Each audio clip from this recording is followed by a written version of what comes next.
Welcome to Uncaged, a show that celebrates thought leadership from today's top business leaders. The program provides a voice to amazing executives from around the globe who are shaping the world of business today and mapping the path to the commerce of tomorrow.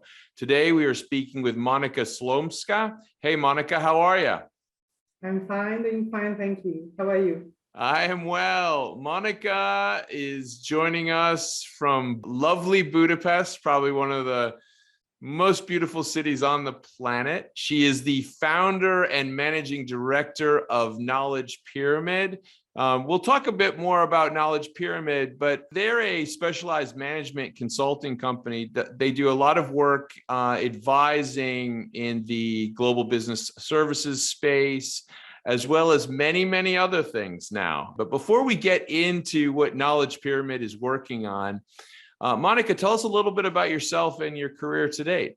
It's nothing about myself. I guess the most interesting is about I'm half Polish, half Hungarian, and married to Egyptian. That's a rare combination, I must say. And anyone who talks to me is very surprised about that. Yeah, that's a very, very interesting perspective. It is indeed. So basically, yes, my parents, my father Polish, my mother Hungarian. So I'm coming from a family of doctors. Wanted to become one, never did. Though I tried myself out in the medical sector as well for a couple of years, by the way. So I worked for 6 years in the medical sector, but then I turned to a completely different segment of interest, and I'm graduated as a philologist, so I'm expert in languages. Languages, yes. As a Polish language related philologist, and guess what? Here I am managing business on something completely different. So yeah. Yeah, completely look, I mean, I think the reality is that all these experiences lead to what we end up building. And it sounds like you guys are building something really interesting with Knowledge Pyramid. So tell me a little bit more about what you're working on right now. Well, Knowledge Pyramid is a dream of mine, actually. It's a company which is it's a startup company. It's a 3.5 years old company. And it has been established after 23 years of professional service in a corporate environment. So that was the time when I just felt that I need to do something where I can become completely creative, and I can help the best way I can to the sector where I'm coming from. So Knowledge Pyramid is about that. Is basically a group of individuals, experts, who are willing to help in any possible way to service centers, small ones and big ones, when it comes to all type of challenges, transformation, and all kind of projects, basically. So that's really what Knowledge Pyramid is about. Well, a lot of interesting things we are dealing with. Yeah, that's a really interesting space to be in, and certainly I think something that every business owner that I know of these days does some form of outsourcing or nearshoring or partial staffing, or there's so many different combinations at this stage. And so it's quite a critical part now, I would say, in terms of business in general. But when you look in the marketplace right now, Monika, what are the big challenges that you're seeing that businesses are having that they're coming to Knowledge Pyramid with? Well, Knowledge Pyramid is a boutique consulting company. And as I mentioned earlier, we are basically veterans. As you mentioned, actually, we are veterans of the industry. So larger companies, larger service centers, global service deliveries, they have completely different challenges, or facing different challenges than smaller service centers, or the companies actually thinking about, creating one. So we are focusing rather on these smaller companies, or the companies who are, which are willing to or hoping to create service centers, or the middle-sized companies, because they are somewhere in the journey, which is they are hoping to be very efficient, very productive. They are hoping to survive COVID challenges very well, but they don't know, not always know, of how to approach the resolution of their problems, of their challenges. So, and that comes to all type of really issues or challenges. So what they are facing is, from basic challenges of how to establish an organization to how to transform one into the future, or actually how to transform an organization to be able to survive. So that's where we step in. That's how we help. The bigger companies, they have lots of great experts to help them, large organizations, large consulting companies. So they can always go, and majority of them does that. They reach out to larger companies and ask for help, or they utilize their existing expertise, which there are plenty in the large organization, to make sure that they can really go through the major challenges in their business. Yeah. I think that, we're seeing a lot of shifts on how companies work with GBOs across Europe as well as in the US. And I'd just be curious to see, originally a lot of the work was kind of very focused on IT services or kind of call center type activities. What are some of the shifts that you've seen over the last couple of years? Well, what I've seen is since long years, actually not like that. In the region where I am living and I am working, definitely not. I think the customer service and IT-related focus was mainly about, transforming activities or transitioning activities from US, for example, to India or Far East. Yeah. But for the Central Europe or Europe in general, that's not really typical. So it's one of the part of activities which we are consolidating. So anything is outsourceable. Anything. So I have the luxury in my lifetime to support many different transitions, from finance to animal, healthcare, help desk, and whatsoever. So I really transition various processes, and normally you would never think that this is, outsourceable, but it is. You can outsource it with anything. You just have to do it well. So let me ask you, so here's a question on outsourcing in general. I agree, anything can be outsourced. You're absolutely right.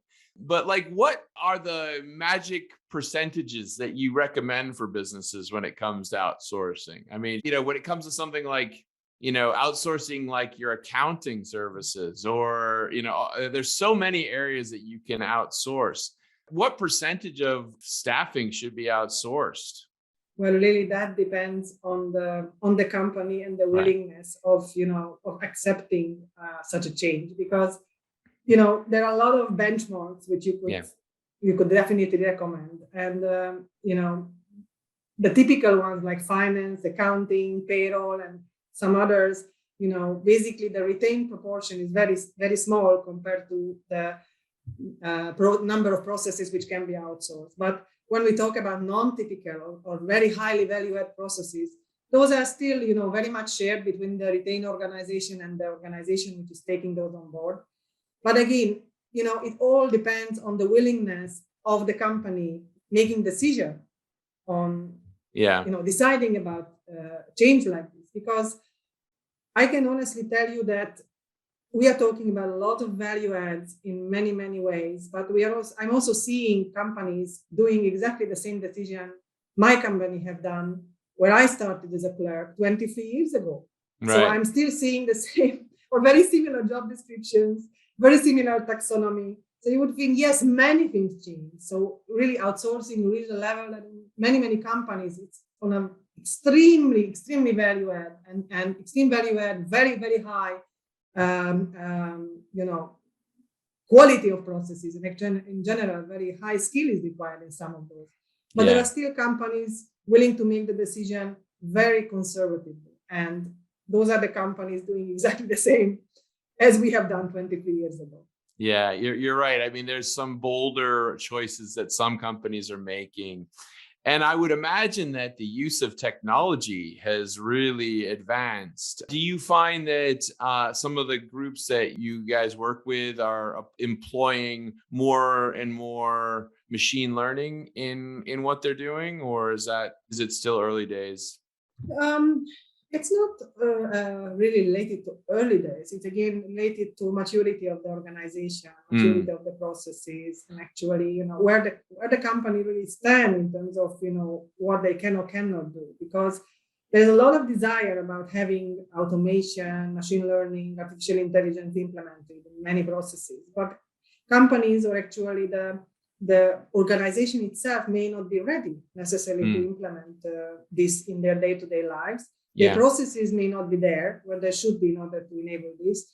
And it actually leads to more chaos than actual productivity. So that is why I think that every move is a great move if it is careful enough and thoughtful enough, I would say. I think you just mentioned something that probably sometimes gets overlooked when especially medium-sized businesses, I think, enter the outsourcing space, is that they're like, oh, well, we want to expand, we want to lower our costs. Therefore, we should outsource this or outsource that or find a BPO partner in some form or fashion. But they forget that they actually have to design a protocol and a process, and they have to have it very clearly structured in many cases, to make that relationship work. That must be, I think that's probably one of the areas where knowledge pyramid can probably play a huge role. Yeah, I think that actually the value of appropriate partner when making decisions is key because especially as you mentioned, the smaller and the middle-sized companies, they put everything on such decisions, and the wrong decision costs them a lot of money. If they don't create a proper business plan, if they don't think over the strategy of what they can achieve and how they can achieve, it leads to long, process with no clear benefits and even more troubles. And I've seen many projects like that, and those are big learning lessons. Actually, funny enough, I've seen a company doing this project twice and twice wrong. Oh. So they are I mean, Monika, I don't want to tell you my personal horror stories, but I certainly have made those mistakes myself. And what I've learned over the years is definitely to make sure that spending a little bit more money and planning time on putting that strategy together is really critical, like really critical. Because you are kind of, ideally, I would say you're creating business relationships that will grow, right? If you're outsourcing something, still those companies that you're outsourcing it to are your partners. They're really critical partners. So getting that right is very important. And I think you just pointed very rightly that these companies are partners. And relationship like this, when you outsource your services for long years, because majority of these relationships take at least 5 years contracts. Yeah. So, it's very important how those are approached and how this whole relationship is established, because with a proper relationship, with a proper understanding, it will not work really well. So a traditional client-vendor relationship may not always help in resolution of kind of basic problems very often. So I think it's really important. But so as it is very important that, how such project is initiated and how such project is actually helped or developed till the phase of execution and really establishment. Because very often I can see that companies are receiving help or asking for help from consultants when it comes to, selecting services, kind of evaluating what can or cannot be done. But they are kind of trying to save money very often on, taking the advice, it's fine, but actually going with it or implementing this, they are trying to do this on their own with less success. With mixed results. I can hear, I can see results, it. Yes, I can see it in your face. So tell me a little bit though about the last couple of years, because it's been an interesting moment, and I'm just curious how this has impacted your industry. We've been living through this pandemic that seems to take a different shift or turn every month. But tell me a little bit about how that's impacted, potentially offered opportunities for you guys going forward. So specifically for knowledge pyramid. For knowledge pyramid. And obviously, I think from any person's perspective, from a personal perspective as well. It's very interesting. And I will be very, very honest, because when it comes about giving advices and helping in a change like this during COVID environment, I think we can all agree that, the last 2 years, this is actually a success story for this particular sector, for the sector of business services, because they are the biggest winners of this. Yeah. with minor challenges here and there, but I think this is the industry which can clearly say we are the winners. When it comes to consulting, I can clearly say that the opportunities which come to us as a smaller company, for example, those are again mainly coming from the smaller centers or the middle-sized centers. And being, for me or for us, being a local Hungarian small vendor, it's not always easy to approach companies directly. So surprise, surprise, during COVID, we are also struggling the same way as anyone else is struggling. Yeah. So being a small businesses are reacting very similarly. But we were very, very successful in the last, let's say, 1.5 years, because we worked on many other things besides consulting. So if it is only about consulting, we may not achieve the revenue we were hoping for. But because we did work on many other initiatives and some other activities which are part of our scope as well, we managed to go through COVID and are still going successfully.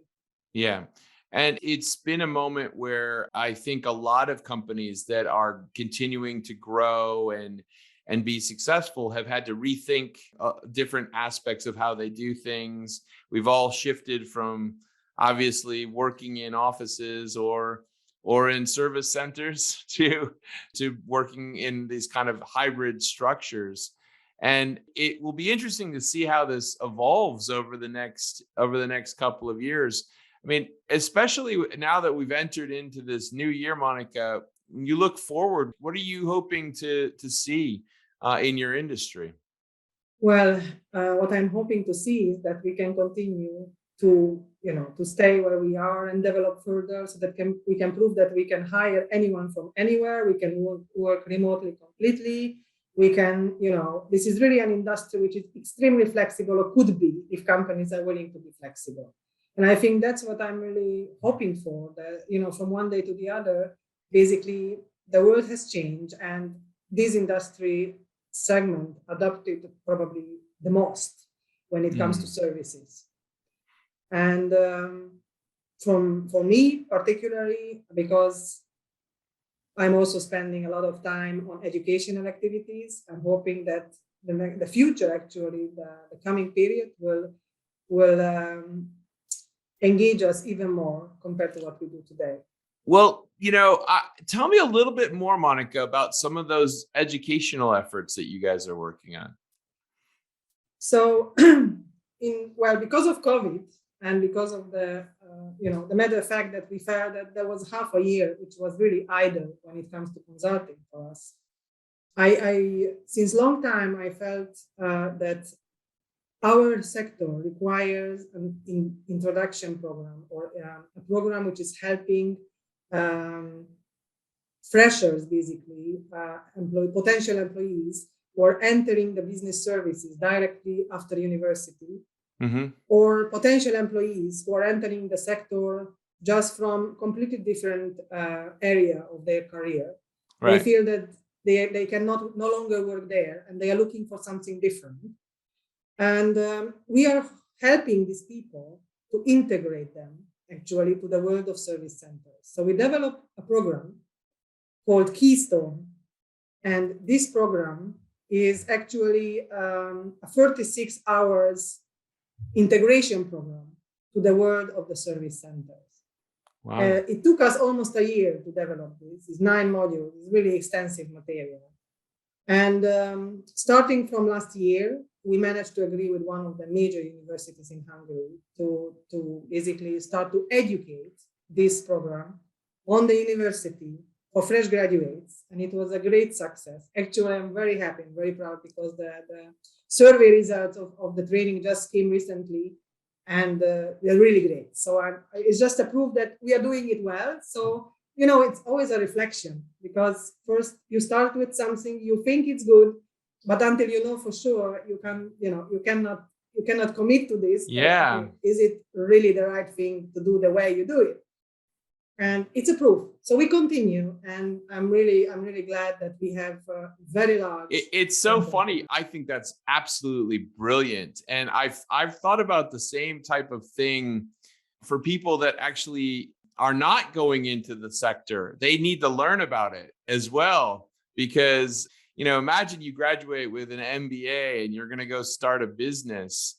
If you don't really know how to work with the whole GBO and outsourcing space, you're going to fail. You're going to fail miserably, and learning those skills for people not only going into the industry, but also outside is going to be critical. What a great program. Well, I'm hoping that Keystone, it continues to expand in 2022, Monika.